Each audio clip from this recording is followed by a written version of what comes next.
During class, Angie asked about delegating to staff who don't want to take on more tasks. How do you motivate staff to take on more?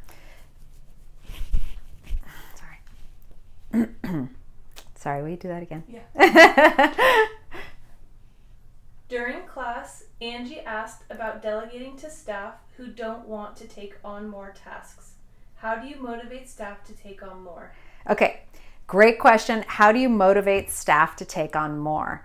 So similar to our last question, but how do we motivate staff? So I really feel that it's important to try to create an inspirational environment that is loaded with purpose. So even on a project by project basis, I want you to be thinking about what is the why? What is the compelling why behind this? What is the reason?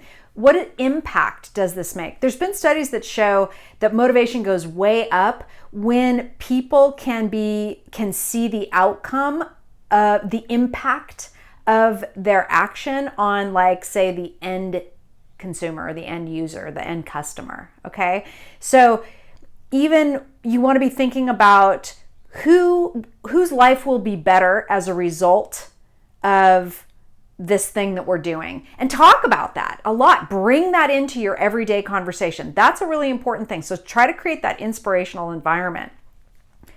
Also, I want you to think about creating a bunch of small wins in there. Make the commitment level short and close together, like small commitment, then a win. Small commitment, then a win. Small commitment, then a win. And if you can kind of build in small commitments and a win like that, you're creating a sort of a momentum around motivation that can be really good.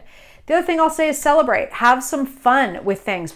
Put in some milestones, even if it's like, hey, we made it to Friday and we got this stuff done on Friday.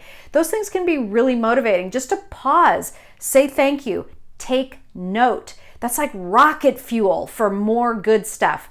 If you want to, who says this? It's Ken Blanchard in one of his books. I'm looking around, I have it sitting close by. He says, if you want to really motivate people, catch them doing something right.